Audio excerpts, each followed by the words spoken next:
Kate Martin here with another personal training mentoring tip on client retention. So once you can get your clients and keep your clients, and apparently the average life cycle of a client is somewhere between 6-18 months, even to maybe 2 years if you're lucky.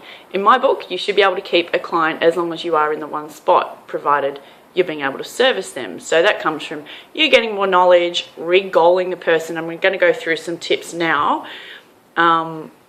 to help you with client retention, and that would be no matter how you're servicing the client or how your staff are servicing the client, you can have somebody else do these consultations for you, but you need to be exceeding the person's expectations consistently through the life cycle of their training program, and that's whether they're training one-on-one or whether they are in semi-privates or 2-on-1 or 3-on-1 groups, or however you call those things, or they're in transformation contests.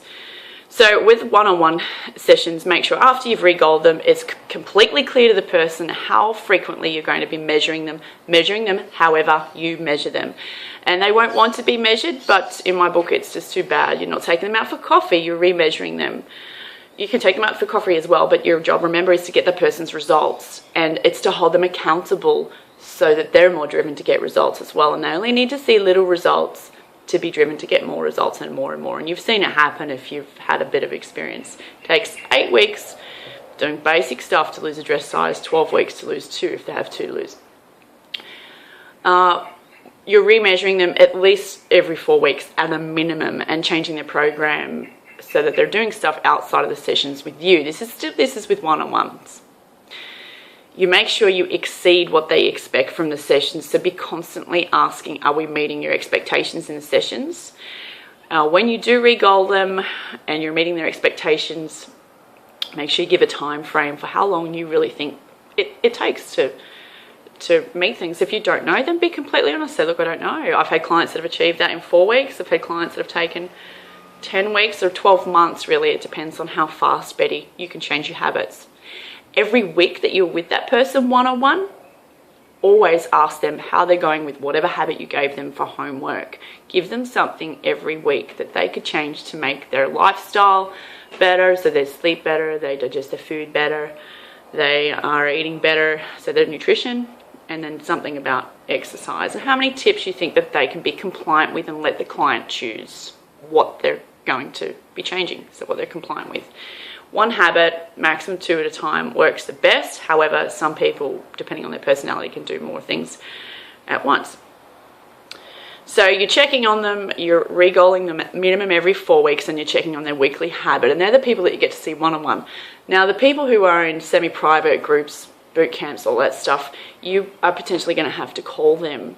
Or when you see them face-to-face, have a one-on-one conversation with them, ideally not when they're in the group, just to make sure you're exceeding their expectations. Betty, how are we going with everything? How's your food going? What roadblocks are you coming up against? I know you might be in this group and we've got this food plan, but I might be famous for telling people to eat steak for breakfast, but I can also alter that because I train vegetarians, for example, and I want you to be able to get everything out of this that you can get. So I'm constantly saying to people, please give me your feedback. I can't change things and tailor them for you if I don't know how you're going.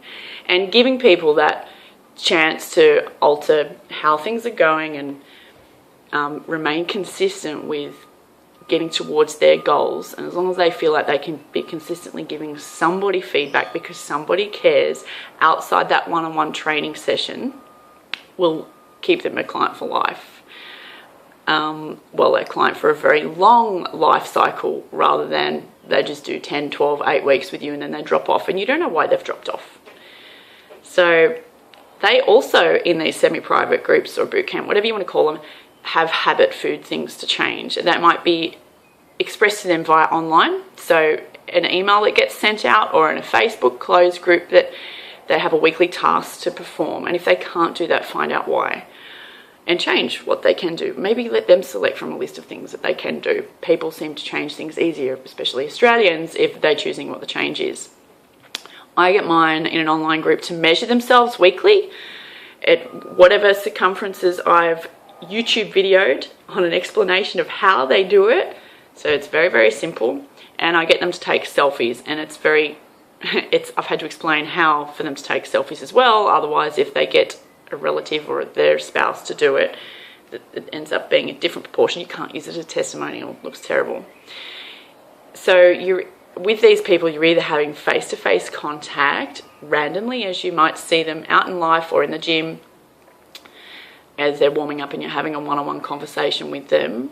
Refer them to a naturopath if they need that, or a doctor if they need that, or give them a card. They're getting sore elbows, shoulders, back, dog, whatever. Give them a card to help them with whatever it is that they need help with. They might need a massage regularly or whatever. If you don't see them face to face and they're not having one-on-one consultations with you, I'd recommend you make several phone calls per week to these people. You can do it on Bluetooth while you're in the car. I'm constantly on the phone in the car on Bluetooth. Just doing customer care calls. The maximum it takes is 30 minutes, but that 30 minutes makes sure that client lasts with you because you've ironed out any problems that you potentially have, and they get to the end of their 12 weeks and they sign up for more. And so I hope those tips have been helpful. Please feel free to comment below.